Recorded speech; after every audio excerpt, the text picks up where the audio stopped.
get started, I just want to officially welcome everybody, whether you're watching live now or you're going to watch the recording later. Thank you so much and welcome to the State of Fitness 2021.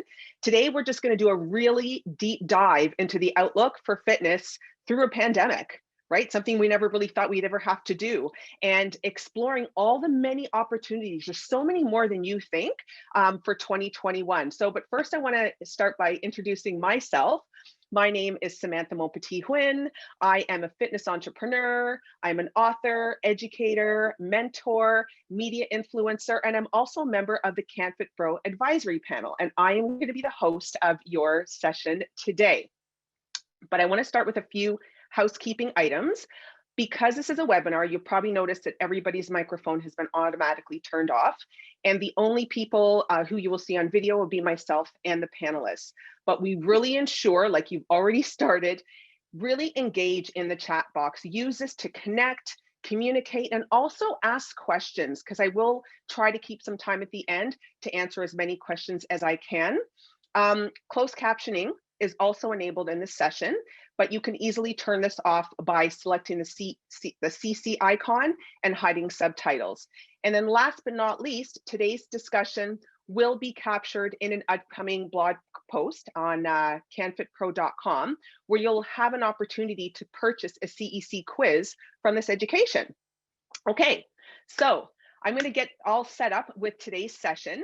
So as you can see with these panelists, they bring a wealth of experience, education, and so much knowledge and different perspectives on this topic. They can speak to a range of business and services, from big box gyms, boutique studios, online, in person, hybrid models. These leaders are literally innovating fitness in response to a pandemic, and they're also helping to support social change to racialized and marginalized groups. Now, drawing upon the results of the recent canfitpro Fitness Trends Survey, I will ask each panelist a very specific question and then give the other panelists an opportunity to weigh in. Now, we're going to go through everything from popular training modalities, pivoting online, how to monetize a fitness community, marketing, and then again, making fitness accessible to marginalized groups. Okay, and also don't forget to post those questions, because again, like I said, I'm going to leave as much time as I can at the end to answer any questions I can get to. But I'm going to start by introducing our amazing panelists here. So first, we have Mo Hagan, and she is the Chief Operating Officer at canfitpro. Welcome, Mo. Hello, hello. Hello. And then we have Robert Robinson. He is the leader of canfitpro's business partnerships and chair of the canfitpro Diversity and Inclusion Committee. Welcome, Robert. Thank you. You're welcome. Thanks for coming. And then we have Nathalie Lacombe. She is a pro trainer from Quebec, as well as the Vice President of the Fitness Industry Council of Canada Board of Directors. Welcome, Nathalie. Thank you. Happy to be here. Then we have Brady Johnson. She is the CEO of Encompass Fitness, a boutique gym in Saskatchewan. Welcome. Happy to be here. And then last but certainly not least, we have Eric Wan Kai Pun. He is the Senior Personal Training Division Manager at Good Life Fitness. Welcome, Eric. Thank you. Thank you. Okay, so I'm going to get this started off right away by diving into our first question. Now, this first question is directed to Mo. Based on the recent canfitpro industry survey, Mo, what types of training are the most popular right now, and how are fitness professionals incorporating them into their offerings? That's a great question to kick this off. So let's get underway. According to the Trends report, which came from a diverse number of individuals within the fitness industry, both within Canada and abroad, we found that the report in itself is unique to, of course, our 2020 COVID year. We're seeing, first of all, that Canadians are returning to exercises that require little to no equipment, body weight based, and most importantly, functional in nature. We know that as functional fitness. Now, those three trends in themselves are make common sense in the sense that most of our Canadians who exercise regularly are missing their gyms, missing working out in an environment that offers the diversity of specialized equipment, but they're making do with simplicity back to almost grassroots training. The importance of working with little to no equipment, relying on your body as a weight, functional fitness in nature serves a lot of really important meanings. Number one, more people can participate in exercise within their home and outdoors. Secondly, it's exercise that will help maintain strength, gain strength, stamina, energy, reduce risk for injury, and as important as all of that, train people for returning to their favorite recreational and sporting activities that they're taking up again as a result of being locked down at home and unable to go to their favorite gym, fitness class, or see their personal trainer in a live setting. Now, I'd failed to mention that many exercisers, Canadians who are used to working out with a trainer or participating in a fitness class are turning online in real time to stay connected to their favorite instructor, their personal trainer, and as important as that, and we'll hear a lot more about this later, to stay connected with their community. And that's where a big movement has occurred with online fitness. And this is true for both personal training and group fitness instructors. The next major trend is we're moving outdoors, both in the professional sense as well as with just general exercise. People are moving their programs and their people outdoors so that we can work in an environment that has been allocated as safe if it isn't the gym. And that makes it also viable to get out with nature and help people have more energy being outdoors. The last thing I want to mention, and it's really important, we'll dive in deeper, is that with online training, it's required a trend in instructors and trainers or fit pros in general to level up their skill set to learn about technology. And that leads me to my last point, and that is we're seeing Canadians focus on overall health, therefore fitness professionals really enhancing their skill set, including their essential skills, we used to call soft skills, emotional intelligence, so that they can coach, connect, and relate to their participants and clients even more than they did in the live environment. The focus on healthy eating and weight loss, resilience training, mindset, meditation, or mindfulness. We're also seeing a real focus on post-rehab exercise, things such as fascial stretch therapy, so on and so forth. And I think that really covers the gamut on the four major areas.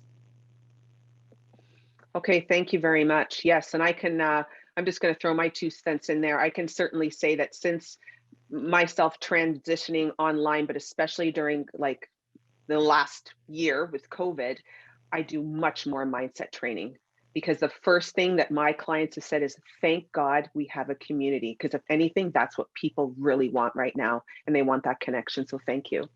Okay, Eric, do you, what are your thoughts on this? Like, what have you seen as far as trends? So for me, when we're teaching base camp for our trainers at Good Life, we talk about training versus workouts. And training is for a purpose, for a reason, right? Whereas working out is about a pump, a feel, feeling better. So after the first set of lockdowns, we were really geared around how do we train our clients so they come back to the gym better? There's been some great resources that have come out of this, whether it's Juggernaut training systems and them releasing a limited equipment type of workout programs. Physique did it as well, whether it's Joe DeFranco talking about speed training. A lot of the best minds in the industry helped out and gave away a lot of free resources. So for me, that means mobility, stability, speed, cardio fitness. We can train those at home easily with little equipment. That being said, there has been an 800% uptick in people searching for equipment online. Yeah. I'm personally looking for a set of 2.5 kilo plates, and I found them online and they were $110 for that. So there is a demand that is uncontrollable out there for fitness equipment. And we know it takes about 66 days to build a habit. Well, a lot of people are starting for equipment, right? A lot of people are starting and buying equipment. So now they're learning to work out at home, creating their own spaces. I think a huge opportunity for trainers is that partnering up with some sort of equipment company and creating starter packages, intermediate packages, advanced packages. A starter package being maybe it's a sandbag and some sliders. Intermediate, maybe it's a set of adjustable dumbbells. And now we can do a lot of resistance work. And then the full packages involving squat racks, barbells, landmines, all that stuff. That's going to be a great way to keep our clients engaged, because once you start training at home, it gets really addictive. Oh my God, I love the packages idea. That's brilliant. Never even thought of that. Thank you.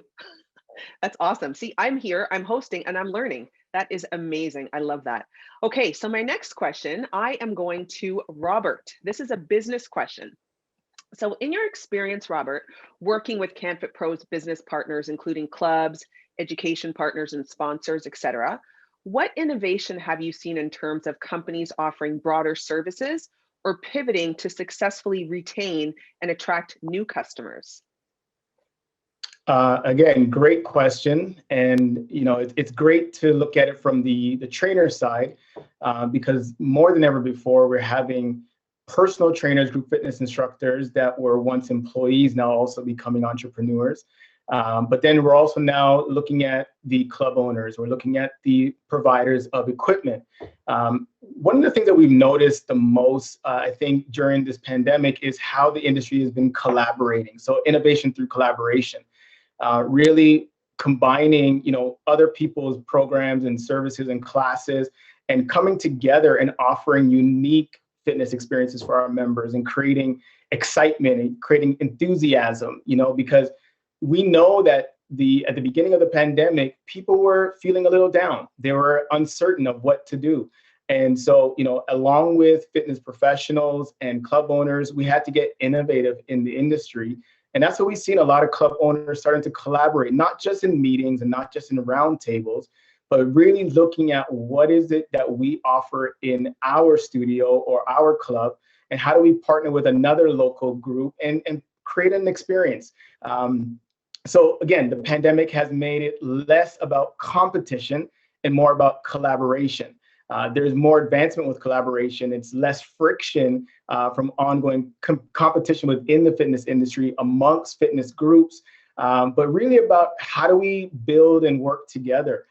We just mentioned packages. There's been a few education partners and suppliers that have done just that. They went online in Facebook and other social media platforms, and they started offering their members packages to replicate the in-studio experience at home, right? And we know that that was a big challenge for a lot of people. And so they were being creative, and innovation through community building, I think, was very important. Mo touched on it a little bit, but being really intentional about quality interactions, keeping our members engaged. Most members will be loyal if they know that you care about them, right? And so finding that many studio owners, club owners started looking at, okay, well, how am I transitioning to an online platform, or do I transition outdoors? Some people went to on demand, which is great. It's convenient for those who are on different schedules, but really looking at, okay, well, live online, outdoor fitness, it allows me to be intentional with human interactions. And people like when you call their name. It's like, say my name, say my name. People want to hear you called out. Robert, let's go. I know you can do it. Let's do this. And so when you actually have those opportunities to really interact with people, it makes a huge difference. It's not just about physical well-being. It's really about mental, social, emotional, especially during this time. So focusing on high-touch experiences, really offering interpersonal connection to keep the members engaged. I think it's really important for us to realize that is so important, especially for those who one day plan to reopen their doors. And when you want those members to come back into your doors, keeping those relationships healthy is really important. And then another piece is families are now joining in online in these trainings, right? And so Mo just mentioned talking about leveling up. And I think that this is the great opportunity that we've seen with trainers is they're taking the time to level up, realizing that you're now having to focus not just on your client, but now the whole family, kids fitness. People are bringing their kids into their training sessions, or their parents, which is, grandparents. So looking at active aging fitness, looking at kids fitness. Am I prepared for that? So trainers have been going back and leveling up, taking certifications with kids fitness certifications, active aging certifications, Really, your community is expanding organically through this online and outdoor fitness, because you're now able to interact with more than just your client. So it's growth by program design, which is pretty cool from an innovation standpoint. And the last thing I'll talk about is innovation through customer first mindset. Eric just talked about how fitness equipment sales increased about 800% during the pandemic. In the first, the lockdown alone, it was 170%. And that's when most people were quickly running to as many places as they could to collect, get a kettlebell, get a dumbbell, replicate the in-studio experience at home. And it was really tough. And so some of the innovation that we saw again with club owners is, hey, I have a space, let me take inventory of my own gym floor. And why don't I help my members replicate this experience at home? And they started taking that same equipment that they use in the studio and either renting it to their members, or in some cases, selling it to their members, because with the new protocols, we're now having to create a little bit more space on the gym floor and work with the protocols around social distancing. And so instead of putting your equipment in storage or putting it on the doorstep, they were actually now working with their members to replicate this experience at home. And that is invaluable, you know, as a business owner, when you're thinking about your client, putting your clients first, customer first mindset. So it's really important that we see that continue. And so encouraging studio owners, gym owners to work with your clients, find out what their needs are, how you can also support them, connecting with some of the industry suppliers that you might be familiar with that they are not familiar with is another thing. So again, top takeaways would be just collaboration, community building, and then a customer first mindset. Yeah, thank you so much. And when you said about when you do on-demand classes and you call someone's name out, I totally remember when I jumped on my Peloton on my birthday and I geeked out when they said, "Happy birthday, Sam." I was like, "Yeah, they said my name." Like, you know, I'm 50 years old, I'm acting like I'm 10, but people like being heard and they like to feel special, if only for that moment. So I think it's really important that we continue that. And Natalie, so you've worked with so many gyms. What is your take on this same topic? So for me, I mean, Robert just listed so many wonderful ideas of a lot of things that he's seen, the gyms, the fit pros, and the education providers out there. For me, really what it is making sure that your business, and therefore your services, and therefore your ability to connect and help others, is essentially pandemic and closure proof. So relying less on this 15 to 20% of the population that comes to us in our beautiful spaces with the millions of dollars of equipment and everything else, and finally taking the opportunity to come to them because they're looking for it and they're wanting it. And so having the, and the hashtag of FIC is practice safe fitness. So making sure that's there when it comes to the club and all the sanitary protocols in place, and having opportunities outdoors, and having opportunities in virtual, because everything's constantly changing. Every day, something's changing in our lives. And isn't it wonderful that we could potentially be the industry that creates stability, that creates trust, that they can rely on no matter what's happening around them to be there and help them and support them in their health needs. And so understanding that now the way people see their health is they love the support that we can provide for them for both physical, mental, and immune health. We have the perfect opportunity on a silver platter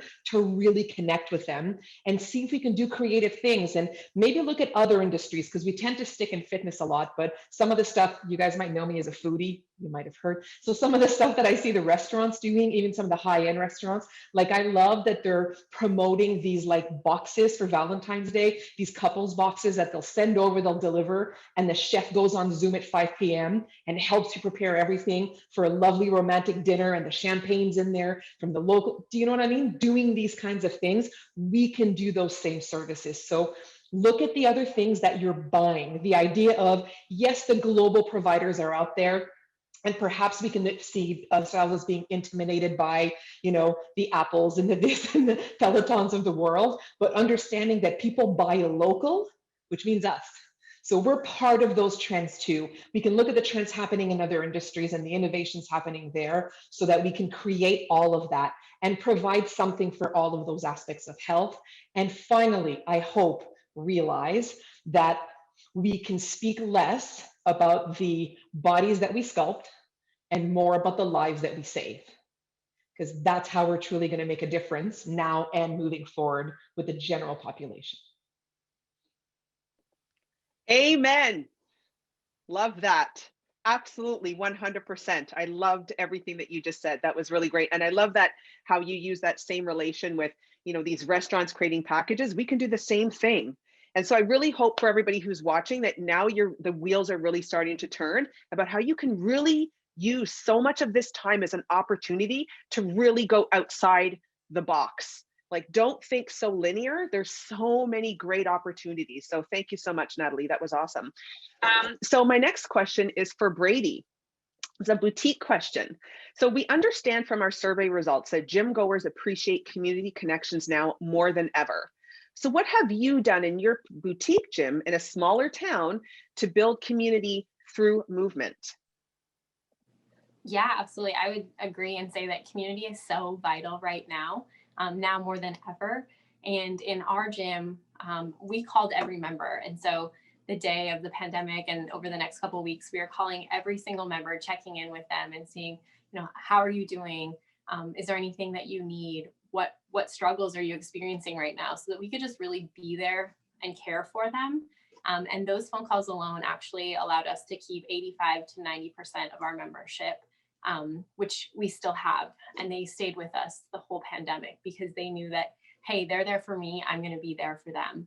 And it really gave us the opportunity to teach them about resiliency and mindset and care and taking care of their bodies and their health. And our target market isn't necessarily the ones that you would think of to be online. So we typically work with 40 to 60-year-old women. And so we were helping empower them to take care of themselves by joining us virtually and coming online.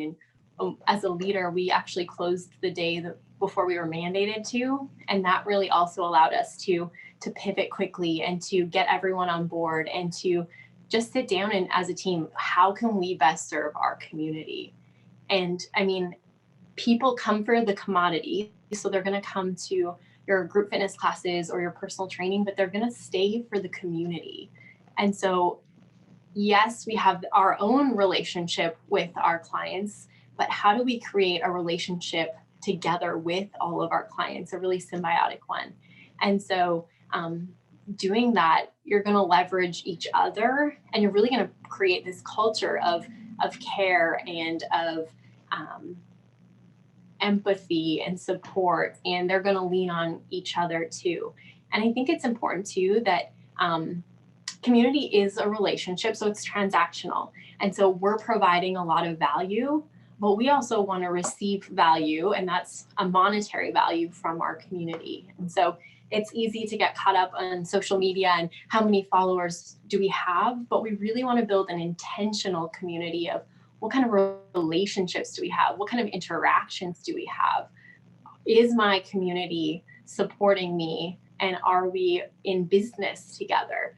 And so you can really think of your community as an internal community and an external community. So your internal community are your clients that are paying you for your service, while your external might be your broader community. So that might be followers that you have or people in your geographical location, and really thinking about, well, how can we serve both with the same quality, but to different quantities? And so really trying to lead your external community to become a part of your internal community. And the way we can do that is by showing up powerfully, by setting great examples for people, and for really putting, as Robert said, putting the customer first. Really thinking about how can we celebrate them? How can we make it all about them? And by making them feel special, they in turn want to come to us because we've created that environment of safety. And at the end of the day, especially in a pandemic, that's what people want. They want to know that they feel valued, that they're known, that they are appreciated, and that there's some similarity. And so similarity is, what do I have in common with all these other people around me, whether that is in a group fitness class or, what do my trainers clients all have in common, and how can we come together as this group? And I think that we do this by leading by example, and we can leverage social media platforms, private groups, creating a hashtag on social media, getting everyone involved, and leveraging online meetings and gatherings. But I think the real theme to it is just showing up for your customers like you would want someone to show up for you. And so really just treat others like you want to be treated. And you'll know that you've built that really amazing community when they actually start leveraging the community and they're bringing the value. And as a trainer, you're not afraid of a scarcity or mindset of, oh my gosh, is my community going to leave? Do they still need me? But you know that you're proud that you've led your community to this point where you're not the only one providing the value. They're bringing it, and we're in it together, and we're going to get through this pandemic together. And we're going to follow this trainer wherever she goes, whether it's online, in person, outdoors, because they're so immersed in that community. Perfect. So, because one thing I was thinking of is then, okay, so I guess if I were to ask a direct question that I'm sure a lot of people who are watching right now are going to watch the recording, it's okay to ask members to continue to pay dues because now they feel like they're a part of it, right? Yeah. Yeah, it's them really getting to support and be a part of it. Mm-hmm. And I think they also need to understand that that is our responsibility. That is our role, is to provide that value, but it's also our income earner. That's how we produce our living. And so without that, there is no us. And so really asking your community to come on board and purchase, whether it's an ongoing membership or a program or whatever it is that you offer, and helping them see the value in that. So we get to paint that picture for them of why they should do that and why it's so important for themselves and not just for us. Yeah, absolutely. That's wonderful. Thank you. And so Mo, what is your take on this? I'd love to hear your opinion. Well, thank you. I loved what Brady said about people come for the commodity and they stay for the community. I always have sensed that within community, that is in itself the glue that connects people.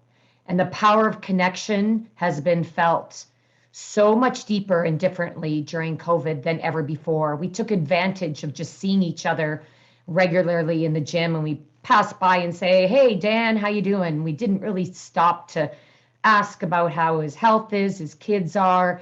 We didn't really know, where he lived or if, he had children and if he had to worry about homeschooling. But with this, we have deepened our connection, and that is relationships.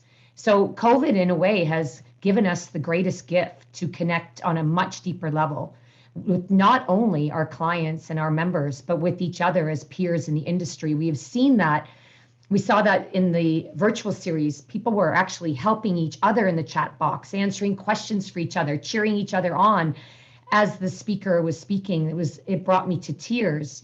My personal experiences teaching online and outdoors has driven home this point about relationships and connection. And I'm not speaking about just connection between the client or member to me, the instructor, but to each other and to your brand. And to Brady's point and your point, Sam, is to your club or studio. We're all supporting.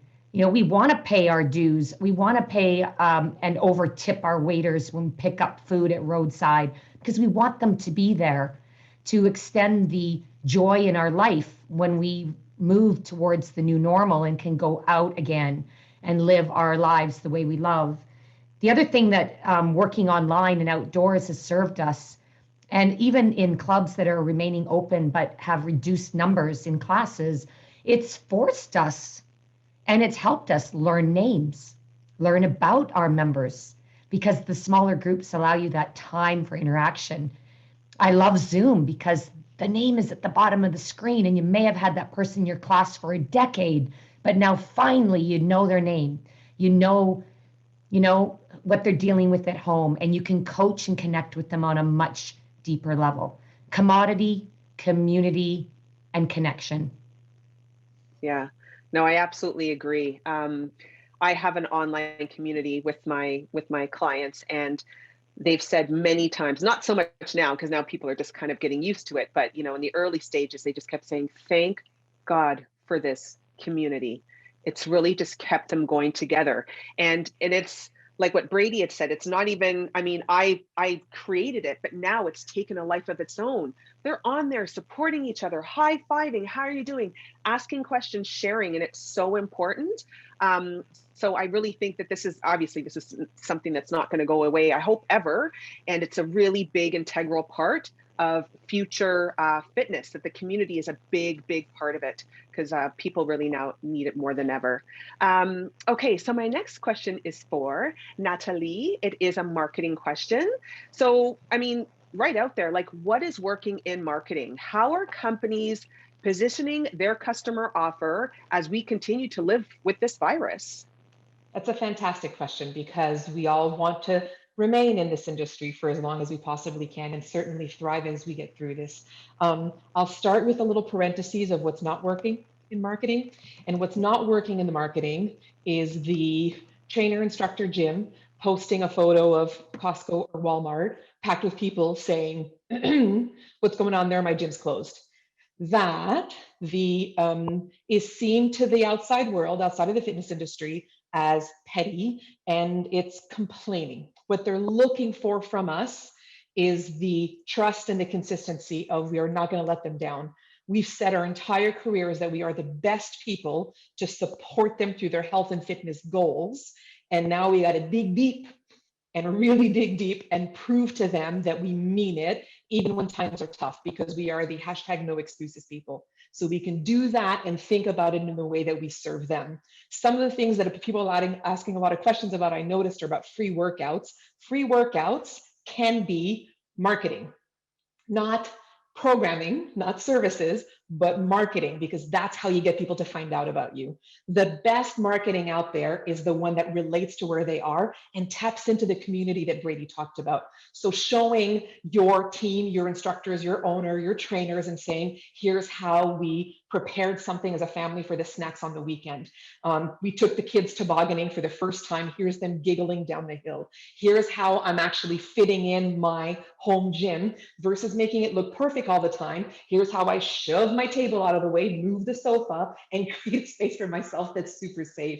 So being able to relate and connect, not to the ideal of what fitness is, but to the opportunity of what health means for them, so they can keep protecting it and keeping taking care of that. So that compassion, that positivity that is there is what they're looking for us as we all go through this together. Everybody has the challenges, and what they're looking for is something that's really solid when it comes to that, so that we can finally, maybe this is Natalie's dream, in 2024 or 2025, have 30% of the population use our services, not just 15, because we were there when they needed us the most. So that's the kind of stuff that really works in marketing. And yet the bits and pieces of the little bit of content here, little bit of sneak peek, little bit behind the scenes. So the next time you're doing a Zoom class or you're doing something on virtual, to throw it onto Facebook Live for a few seconds and say, if you want to join me next time, that's when you can come.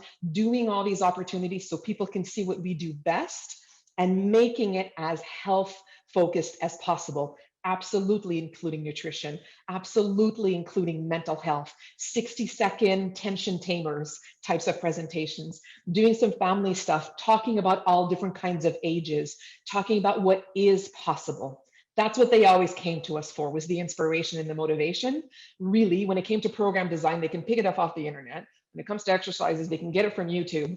What they count on for us is to be keeping that fire lit for them and helping them go through the obstacles. So we continue to do that now, and that's the way that we can market to them and have that trust kept built. Everything you just said, like relatability, 1,000,000%. Just like when we were chatting before we even started live, I was like, oh, I hope my dogs don't bark in the background. We have people now are being so much more accepting, and they're like, oh, you're a person too. That's great. You're not just this like perfect person at the gym who's always happy all the time. Like, you've got kids and you've got dogs running around. And like I was saying before, you know, a couple times when I was filming for Marilyn Dennis, and my dogs would start barking in the background. I'd be like, I'm so sorry. She goes, no, keep it, because people want to see that. They want to see that your life can be chaotic, but you can still find a tiny little space. You can do something and still make exercise a part of your life. We need to make it real, and that'll be much more attainable to everybody. So I think that's fantastic. That is really, really fantastic. And so Brady, I would love to hear your spin on that, what Natalie just said. Yeah, I agree with Natalie. This year is all about the messaging and the demonstration, how we are portraying ourselves. And so people want messaging and marketing that is, it's almost empathetic and it's supportive and inspiring and interactive. They really need to know that you have empathy and authority. And so you empathize with them and what they're going through, but you're also the person to take them through that and take them to the next place to help them get healthier, to change their lifestyle. And so we in the fitness industry, it's our responsibility to step up and to lead well and to show that to our community and to be human, but to be a human with that empathy and the authority. And so we can do this just like in our community is by building those relationships. And so really thinking about your marketing and your messaging in social media, and is it all one way? Are you just putting out content? Are you going back and really engaging with your customers and your clientele and your followers? Are you responding to every single post? Are you engaging? Are you following them back on social media and just interacting with them? Because that's what they're looking for. They're looking for people who are taking a vested interest in them. And so it doesn't matter how many amazing Facebook posts or social media posts that you make if you're not going in and creating those intentional relationships from those. And so I think it's also key just to showcase, like you said, exactly what you're doing. Showcase yourself. You know, how do you get groceries in a pandemic? How do you do this? How do you maintain a positive attitude? Because people are going to follow people that they aspire to be like. And so if we are pessimistic or if we are, struggling with all the change, and it's okay to struggle, but we want to be intentional with what we share of our struggle so that we can lead those people to us, to our business, to our services, so we can help them. And so it's just showing up powerfully with that empathy, authority, and just being there to support them and really communicating. People can't buy from you if they don't know that you exist and what you're doing. And so just leveling up and sharing that with your audience and interacting with them. Doesn't that come down to that whole people buy from the people that they like, know, and trust, right? So perfect opportunity to do that. Okay, so my next question is for Eric. What's working for big box gyms now in terms of personal training? Well, right now, what's working is remote training because we're in lockdown most of the country, right? So it's working amazing because it's helping some of our trainers top up their income right now. But long-term wise, it's helping all my trainers with stability. So for example, when I was a trainer, I used to train a couple, and whenever they went on vacation or left, I'd lose 5 hours. But now that I'm seeing some of my coworkers, and they're posting about, hey, guess what? I'm training my client while they're traveling or whatever, it's business trips or whatever it is, essential work, whatever it is. So that's going to allow us to actually keep clients more engaged. And what I'm also seeing working well remotely is that, especially when we're in the red zone, people couldn't find a way to get in sometimes. So getting that third workout in or that fourth workout in with their trainer virtually was making it work really well. So they can still stay on track and get amazing results. My second point is community and mindset. We've already talked ad nauseum. Brady did an awesome job talking about community, right? And when the gyms reopened after the first set of lockdowns, clubs and trainers that had the right mindset really gained clients rapidly because people wanted our services. I have some friends in Australia who just in Melbourne, after a 4-month lockdown, their rosters are full and they have wait lists because people gained weight, they didn't get where they wanted to, and it happened. Just in Canada, one of my clubs, Square One, they had 51 members say, I want to invest in $5,000 or more packages because they knew that this was important to them. So those are two things, community and remote training are working really well in the big box gyms. Okay. So then that leads to my next question. What do you say to a personal trainer who does want to pivot their business online? Like, there's a lot of, Yeah. I don't know, I've never done this before. How long do you have, Sam? Let's go. Okay. I think for me, there's 5 key components to being a top level trainer. And the first one is personal mindset. So if you've already gone 9 months without pivoting to online, something is holding you back. There's a barrier there. You have to know your why. So the best book I would recommend for that is Simon Sinek's book, Start With Why. It does a great job of discovering what's your golden circle, what's your why, what's your how, and what services are you going to deliver. Too many of us start at the what as opposed to the why. So if I'm a trainer who has like 10 certifications and into rehab and all that stuff, if I just start selling online programs, it's not going to resonate because that's not what I love doing. That's not what I'm in the industry of. Yeah. And I got into this industry because I didn't want to work a desk job. I need to be moving. So how can I make sure that that's still part of my why, part of what I deliver? So that's the first one. Second one is coaching and connection. Our ability to connect with people is so much greater when we're in person. You can read people, you can connect with them on a higher level. So I saw a few people asking about this. Julie Coleman has a great book called How to Never Lose a Customer Again. And actually, the first 3 chapters are free online.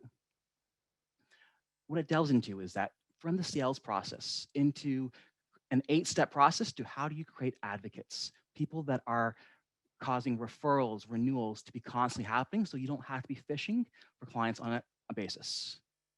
Yeah. My third part is business. When it comes to business, Strength Finder 2.0 talks about focus on your strengths, manage your weaknesses. Automate the things that you're weak at. Get help. If it's accounting, if it's legal, there's plenty of businesses that can help you with that. If you're someone who hates posting on social, do the 2-day binge. Film everything at once, create your captions, and then use later as an app and have those posted on a regular basis. Yeah. When it comes to point number 4, it's programming. When I'm programming in person, I can modulate the rep set schemes based on, did the bar move well during the warm-up set? Like, was it moving super fast? Was it moving slow? How's my client looking and feeling today? I can't do that if I'm delivering online programming. Okay, so then reps in reserve. Going to resources like Juggernaut. They have a lot of great articles on reps in reserve and all that stuff. That can help you. That can help your clients self-regulate. And the last part is exercise execution. I can't physically cue. Even prior to lockdowns, I couldn't grab my clients and push them into positions. That was my go-to. Okay, deadlift, I'm just gonna shove you here. I'm not even bother cueing you, just get used to it, right? But now we can't do that. Okay, so what are the good external cues? Anna Swisher made a great point of, okay, rather than saying hinge of the hips, it's close the door with your butt. So using external cues like that can go a long way. So how do I video analyze? How do I cue properly? That's going to help take your online level next level. Oh my God, I love that. You know what my cue is for deadlifts for ladies? Imagine shaving your legs. Well, not that men don't shave their legs, but just shave your legs, ladies. Shave your legs. I'm like, shave your legs. And so a lot of my clients don't even know what deadlifts are. I'm just like, do the shave your legs. Oh, okay. Then they know that's our cue. That's great. Thank you so much. Okay, so my next question actually is for Robert. Going back to this, as the chair of CanFitPro's Diversity and Inclusion Committee, I'm really interested to hear your answer on this one. You are connected to how the fitness industry and consumers are seeking equality, diversity, and accessibility now more than ever. So what changes can we make within our fitness organizations to make physical activity more accessible and representative of marginalized groups? Again, another great question. It's really about being comfortable, being uncomfortable. Members are going to hold us accountable now more than ever for desirable changes that are evaluating our readiness to remove barriers that make our spaces welcoming and accessible for all races, cultures, religions, genders, sizes, ages, and abilities. And it's one thing that's important to remember, that change is a process. It's not an event. Just like diversity and inclusion is not a trend, it's about real people that deserve to be served. that deserve to be cared for. And so each organization really should work to identify where you are today and where you want to be tomorrow. It's really taking stock, taking an assessment. And so I would always start there and say, hey, as an organization, conduct an assessment within your organization and identify some of the gaps that are currently within your organization, whether it's through internal representation, external representation, policies, procedures, practices. Review this information with your leadership team, review those with your staff, make sure that there's buy-in for the idea of change within our space. And even as an individual, you want to assess yourself, your own heart, and make sure that there's an opportunity for change within your own self.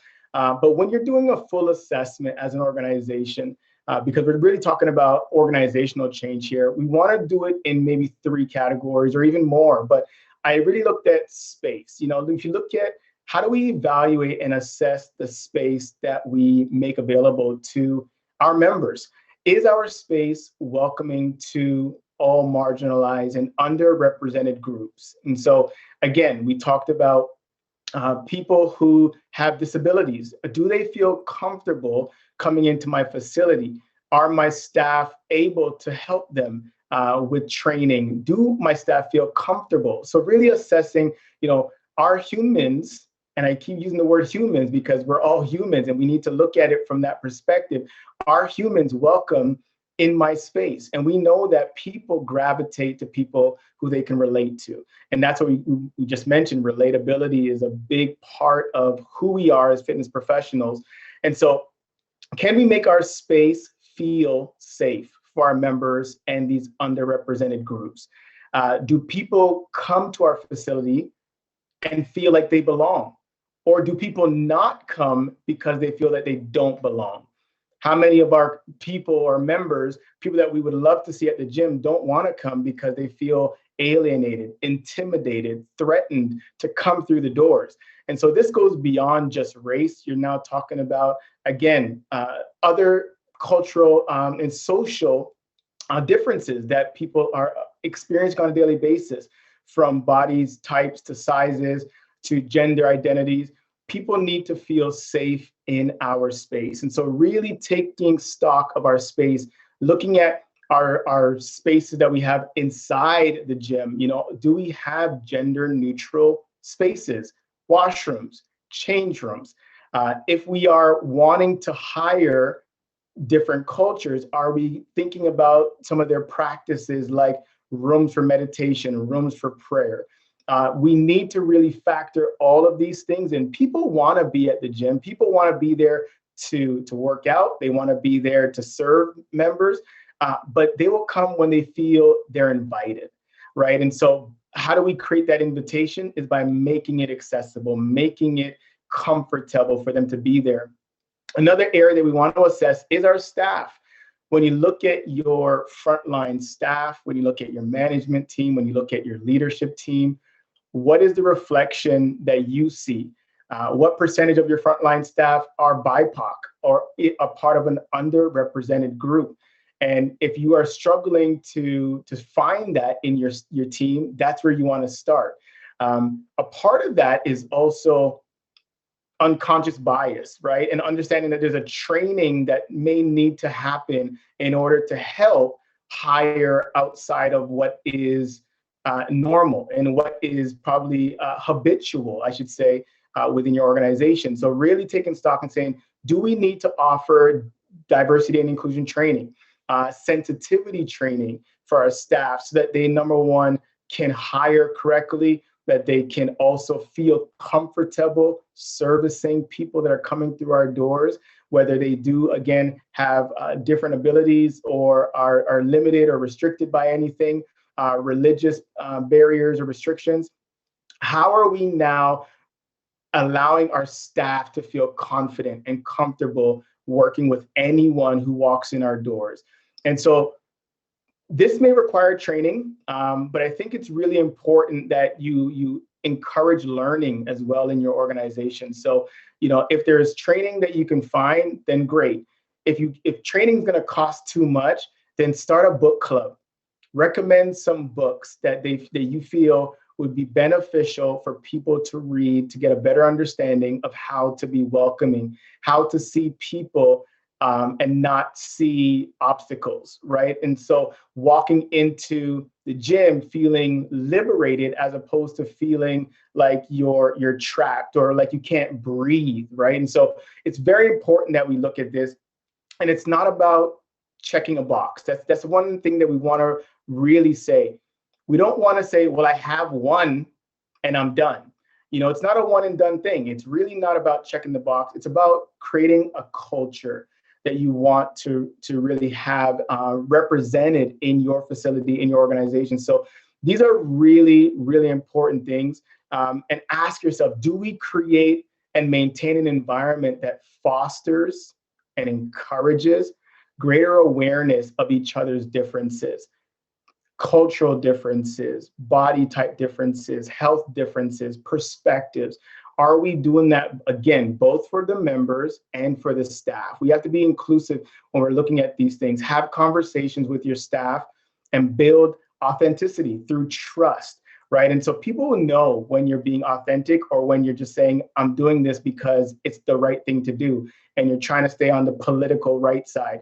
But if you know that this is something that you desire truly to see change in your organization, then you want to have conversations with your team, have conversations with your members, ask questions. Sometimes people say, I just don't know what to say.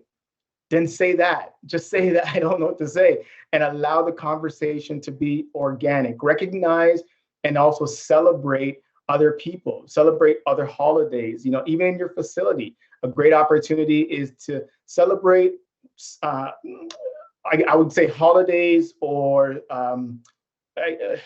occasions that you usually don't, right? And so how do you now allow people that are coming from your community to feel welcome because you're acknowledging something that they're acknowledging? Diwali, Ramadan, these are some of the things that you can do and make people feel like, oh, they thought about us. We're a part of this culture. We're a part of this family, and I'm not just here and they're taking my money and I'm being shown out the door as quickly as possible. So those are some of the things that I think is very important for us to realize. But really using the data, after all of that, using the data and implementing a plan, a system, a process, actionable items that you can also measure. And it's very important, if I can even end on this, this is not a sprint, it is a marathon. And all we have to do is start somewhere, right? So let's move past, again, fitness professionals should know this very well, the stages of change, pre-contemplation, contemplation, and let's now advance into preparation and action. Let's take some action with some tangible things that we can do, reassess our facility space. Will people feel comfortable coming in here? How are we changing, the setup of our change rooms and just the invitation to invite new people into our space? So don't be afraid to make mistakes. This is truly a part of the journey, and be willing to learn and unlearn things, because that's okay. The ultimate goal is really about making our space safe. And if we can do that, we will see there's natural and organic benefits to doing this. But don't even do it for the benefits. Do it because it's the right thing to do. And this is something that we need to do together more than ever before. We need to do the right thing. And I'll end with this. One of my favorite quotes is from Maya Angelou. She says, when you know better, you do better. And so again, take some tangible things away, do the assessment, take the data, do better, and you'll see that, we'll see a lot more diversity and inclusion and comfort, belonging, people feeling safe again in our spaces. Yeah, thank you so much for that. I was nodding, like everything that you said, 100%. I really feel like it absolutely does start with us, because people look to us to help them. And it's a big issue within the fitness industry, because I was on a panel at the conference, the online, the virtual conference last year, and we had a huge registration for our body image. There was one in August, and I believe there was one in September. And this was all the fitness industry having their own. So if we have to figure this out, and we if people are looking to us to guide them, then we have to be that person. And as uncomfortable as it is, just like you were saying, unlearning, you have to get uncomfortable, because how do you think that people are feeling when they want to come to the gym? They're feeling really uncomfortable. So we have to stop making it about us and start understanding how important this is. And I just wanted to share something really quick that just because we're a little bit ahead of time. When I hired my assistant coach, I had two people. So this is 2 years ago, I want to say. So one woman was that vision of what we see when we see fitness. Google fitness, I dare you, you will see a white 20-something with a six-pack, right? That's what you see. And so you wonder why people have really messed up ideas, and they feel like, well, it's, forget it, it's not for me. So I had this very fit woman. And then there was another woman who is, she's plus size, but there was something about her energy just spoke to me. So I asked a colleague of mine, she's an old client, and she's also a larger woman. I was like, okay, I've got these two women and I don't know what to do. What do I, and she goes, personally, Samantha, the only reason why I ever trained with you is because I know you personally. She goes, but otherwise I wouldn't have chosen you because you can't relate. You have no idea what it's like to be 100 pounds overweight. I need somebody who understands me. And if I see her and she's being fit, then it's going to motivate me that much more. So I hired, her name is Christy. She's amazing. Her Instagram handle is Christy Baconator because she loves bacon. And I love that about her. And my clients adore her. I can't tell you how many times, on a weekly basis, we just love Christy because she's real. She doesn't try to be something that she's not. And she's on her own health journey. So I think representation is so important, guys, because you can do that. Then people do, like Robert just spent this whole time saying, they feel safe because they feel heard and they feel represented, and they don't feel like they're an outcast and that they have to be a size 2 to be fit, because we know that is not correct. And I also, sorry, go on. I'll jump in, Samantha, and just kind of touch on that. And I think when you're looking at studios, when you're looking at your gym, and this is a great time for us to take stock. As gym owners, our doors are closed right now, so why don't we evaluate our space? But look at the images that we put up. Sometimes when you look around the gym, you're showing a certain image of people that are acceptable or what people should want to aspire to. And you're given the false impression that that's what healthy looks like. Skinny doesn't mean healthy, right? And so we need to also ensure that we are not limiting the perspective of the people coming through the doors.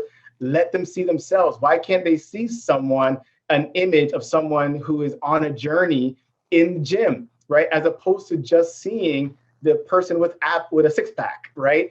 And so, one of the things that we often say in the fitness industry is that we create a non-judgmental environment, but it's lip service, right? Because like you said, most people come into the gym and feel judged. People stay out of the gym because they're afraid to be judged, right? And so no matter how many times we say it, if we're not doing it, if we're not putting practical application into our facilities, into our spaces, and doing things for them to see that what we're saying is what we actually mean, then we're not making progress. So we really have to move from words into action in order for people to really build trust with the facilities, with the gyms, and really come into our spaces, like I said, and feel safe. 100%. And I want to just give a high five to CanFit, because I've noticed on their Instagram lately, representing, thank you. I showed it to my girlfriend. I was like, look at this Instagram, look. It gave me all the feels. So thank you, CanFit, for doing that. And I actually wanted to ask Mo, I know you've got some opinions on this. Give me your side. Well, Robert said it all, and I just want to emphasize, he used the analogy that I love, which is running. This is not a sprint, it's a marathon. And, like life, in learning, it's a lifelong journey.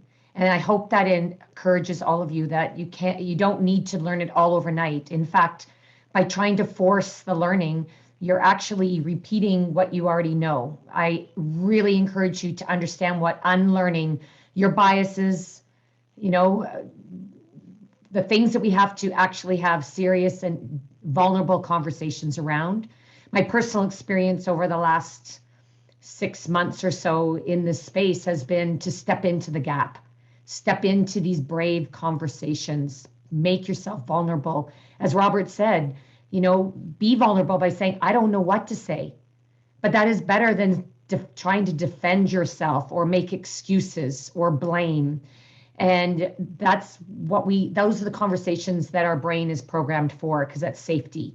So go deeper in your learning, my friends, the deeper beyond changing just your thoughts around your environment, your behavior, the skill sets that you have. Go to your beliefs and values, dig deep around those, dig deep around what you see as your identity in this journey and in this place and space. And last but not least is ask yourself and understand, your life purpose. What change do you want to be and to see in the world, and be that for others? That is, back to your why. So go deep with that. It's about reprogramming your brain. And last but not least is, do know that by saying or doing nothing, you're saying and doing nothing. Yeah, 100%. Thank you. Okay, so far we're right on time. Am I right on time? Well, actually, we're 4 minutes ahead. Woohoo! So we're going to do some Q&A now. So Beth has been sending me some texts with questions, and you guys can post it in the Q&A at the bottom. This is a question actually for Mo, and then Brady, and then maybe I'll even give my 2 cents. This is a question from Brian. How can the health, and sorry, I'm looking at my phone like this because this is what happens when you're 50. You have to do this. Okay, you become your mother. Okay, how can the health and fitness industry pivot through circumstances like this to establish recurring income without being negatively impacted as we have currently experienced today? So in other words, if we face a pandemic again, or who knows how long this is going to go, or something else that closes the gyms down. No. Well, I'm going to use the words I've been using since March is, pivot. Pivoting is a word that's been overused. Some people think, oh, I'm tired of that word. But as I heard so phenomenally by someone this week, and forgive me, I forgot who it was. It might have been Natalie, but this Natalie, pivot until you pirouette. And that is understand your why, because your why is the access point. From there, pivot to find and seek the opportunities, reinvent yourself. Because, after all world crises, innovation has exploded. Are you going to be part of that innovation, or are you going to be waiting to see what everyone else does?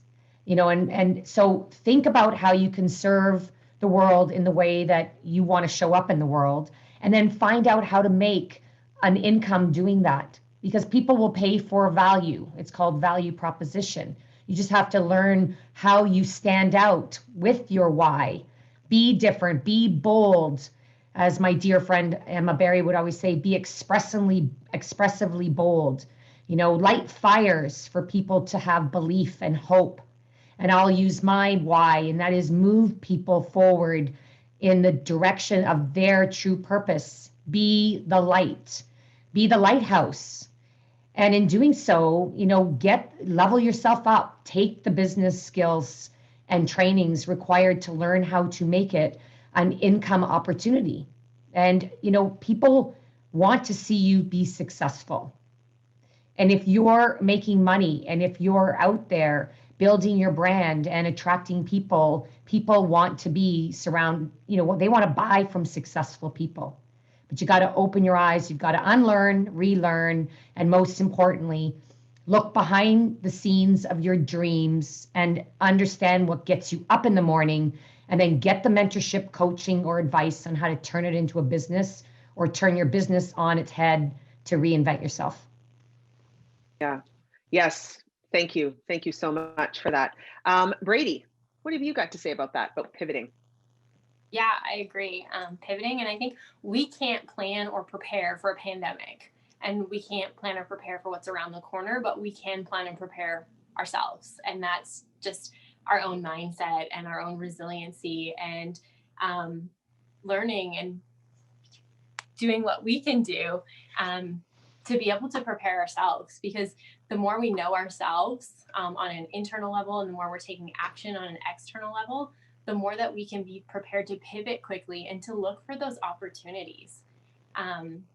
For myself and my business, we just looked for, okay, what's our opportunity in this? Where's our opportunity to serve our clients? Where's our opportunity to grow and expand? What government funding can we access to actually grow our business? And that's exactly what we did. Is we utilized some of that government funding. We expanded to rural communities where there aren't a lot of these services. And so, just really preparing yourself as a leader, your personal ownership and development, so that you can take any situation that comes at you and you can approach it with well, what's next? Where is my opportunity in this for myself, but where's my opportunity to serve others in this? Yeah, thank you very much. And actually, I just thought about something that Mo had said before about people want to buy from successful people. There is that perception, right? And so if you're not feeling confident, I really encourage you to get that extra education, like Mo said. But then, there's got to be a time, like we preach to our clients all the time. It's like, oh, I'm afraid I can't lift that weight. And like, yes, you can. Yes, you can. We literally need to practice what we preach. We need to rip off the Band-Aid. We need to jump. We need to do the thing, because how are you going to know? And what I'm going to say from my own personal experience, pivoting my business, from in person to online a few years ago, is don't devalue yourself. Do not. Because just like Natalie had said about the free workouts, they can be used for marketing, but honestly, people will buy value, right? And because especially the older population, they're afraid to go online. If they know that you can do prescribed programs for them, maybe you use the free to get them in, but please don't devalue. Because then, it just becomes a competition. It's like, well, oh, you're only charging $10. This person over here is only charging $5. It's not about that. They're buying you. They want you for a reason. So I think that's really important. Okay, so my next question here is for Natalie. And for now, sorry, guys. Now that so many fitness pros have tapped into their entrepreneurial spirit and begun running their workouts and services like a business, how do employers keep them engaged and recruit and retain them based on these new skills? Oh, that's a good question. You know what? I know so many business owners, large and small, and managers and everything alike, that for years have wished their fitness pros understood the business side of what happens in the fitness industry. And so now, for a lot of them, they do. They get it. They've been trying to do it on their own. They've been trying to do it on social media. Some of them have done it really successfully. Some of them have struggled with it, collaborated with others, gotten the mentorship, the coaching. And guys, CanFitPro, in terms of a resource, I see so many questions being asked of how can we learn about this? Where is this? Where is that? I want to say #check your emails, but also have a look to see what CanFitPro is putting out there, because they've been non-stop on a weekly basis delivering the type of education that we need right now, right now, so we can take those steps. So the business owners are going to be looking for people perhaps that connect really well on social media with their audience. They're going to be looking for perhaps the ones that come with a community, the ones that have this openness for learning, the ones that aren't no, but the gym takes care of. So I'm not on Facebook. Instagram's too complicated. The gym takes care of that. Gone are those days, my loves. Gone are those days.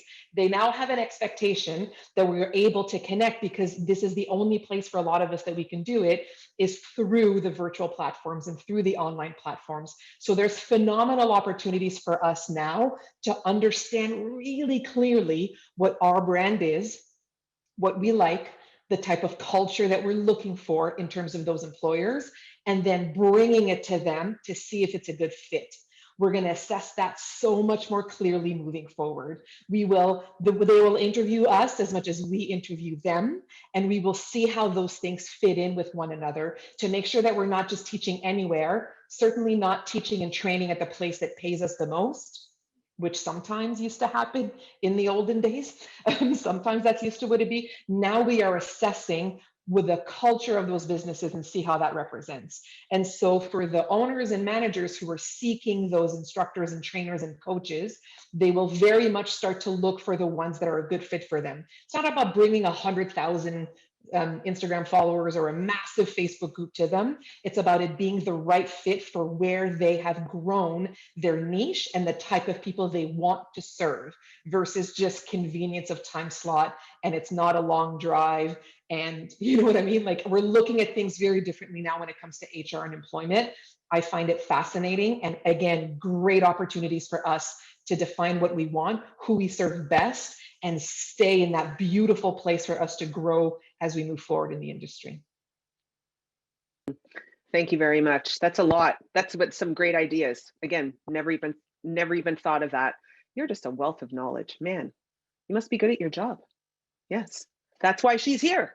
This is why she's here, and she's teaching you. Okay, so we have another question from Caitlin, and this is for Eric. How many weeks should programs run on average?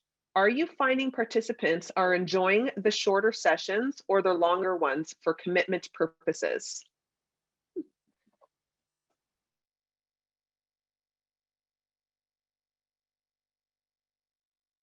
Yeah, sorry, thank you.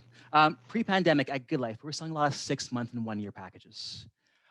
Due to the state of uncertainty, what we're finding working really well is a lot of the 18 sessions, 6 weeks. 6 to 8 weeks is a good timeline for people who are afraid to commit right now. Starter package and then roll from there. When I'm driving a program, usually for me, it's a 4-month program, but I might sell it in 6 to 8 week chunks, broken up. Once the world returns to normal, I would definitely try and recession-proof your business by selling long-term packages, because the short packages can lead to high turnover ratios. Yeah, and we don't want that. So pay attention to what Eric just said. That's really, really important. Recession proof. I can't even say that word. Recession proof. Okay. We have another question from Alicia for Brady. Do you find there will be room for an expansion in boutique format studios? I say yes, but I don't own a boutique, so you can answer that one. Yeah, I think expansion, yes, whether it's, in your studio, but also online as well. Like expansion, we have to expand our mind and our definition of that word. Well, what does expansion look like? Is it upselling our current clients? Is it expanding our physical space? Is that the question? Am I answering that right?